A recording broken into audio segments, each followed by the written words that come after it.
I would say that Catalonia and Spain more widely will need to think hard about this. But in the end, I think were Catalonia to become an independent country, the world would recognise and know that. There's a well-recognised approach that the United Kingdom and other countries have taken over time. What nobody will do is jump ahead of the game. This is for states and parts of states to resolve themselves politically, and then the international community responds to that decision. It is recognising that this is a decision for the people in that country itself, that part of a country, whatever, to decide. That is fundamental. We're all students of history. We've seen how Europe has evolved over centuries, and particularly over the last century, and not least, perhaps most galvanising way after the First World War, whose centenary we will mark next year. Now, I think all of that shows us how murky and challenging it is. Ultimately, if people in Catalonia decide that they are going to become an independent country, I'd be very surprised if that was not recognised internationally. But it would be premature and inappropriate for outsiders to speculate on how they would be treated at that point. But I think the track record around the world is that a legitimately formed new country, South Sudan might be a fairly recent example of that, gets international recognition. And that, I hope, will always be the case. I study the situation in Catalonia and in Spain very carefully, and it's fascinating to watch what is happening between the Prime Minister and the President of Catalonia at present. I think, in the end, the politics and the legal situation have to be married. To have a situation where you have a legal impediment to a legitimate outcome is unacceptable. But to have a political situation where the legalities are holding up the will of the people, that is also difficult. But it's not for me to tell my friends in Catalonia or in Spain how they should work their way through this. But I'm encouraged to see that people do talk, they want to find a political settlement to this.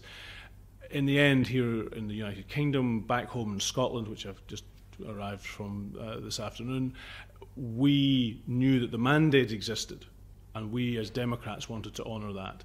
But we didn't want the hassle, we didn't want the uncertainty, the illegitimacy of it being a vote being cast and then nobody knowing what the outcome meant. So we, I think, have got a good outcome which should sort the politics and the lawyers.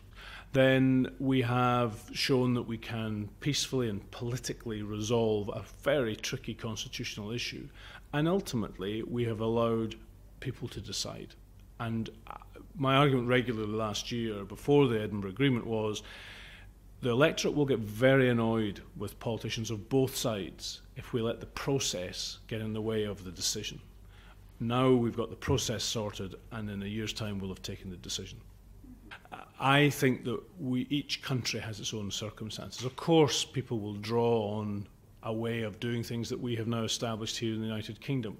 We perhaps have an advantage that the nature of the United Kingdom is different to the nature of Catalonia and its relationship with Spain. We also have a different constitutional arrangement in terms of the way law is decided around the country. So from my perspective, it may be interesting, I hope it is, for people to look at Scotland as an example, but I would be very wary of suggesting this is a model for others to copy. So it seems to me that it is not for the European Union to tell people in Catalonia or Spain or Scotland or the whole UK how they should govern their internal affairs. I understand the sensitivities. I understand the desire of people in Catalonia, many of them, to be an independent state. And it looks to me like the case is being made very vigorously. But ultimately, we need to sort these things out within our own countries, and then, of course, deal with membership of the European Union afterwards. I am a great believer as a Democrat in the power of politics.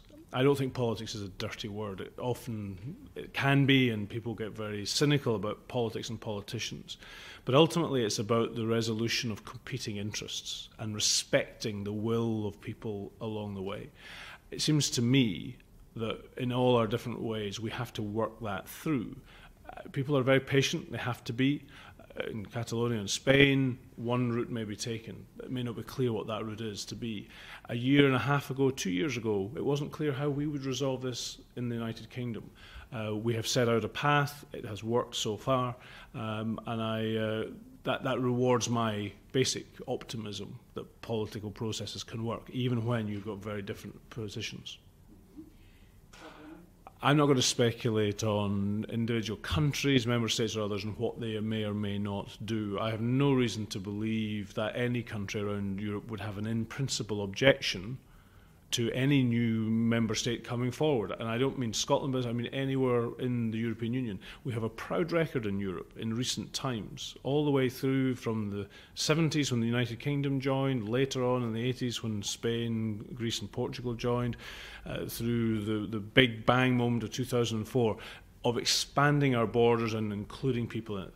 So the principle of Scottish or Catalonian or whatever country might emerge in the future, being a member, I don't think should be difficult for any particular country. But the politics of the deal and what that is, that's a totally different thing. And that, I think, is where we need to spend a bit more time in Scotland scrutinising what is actually at stake.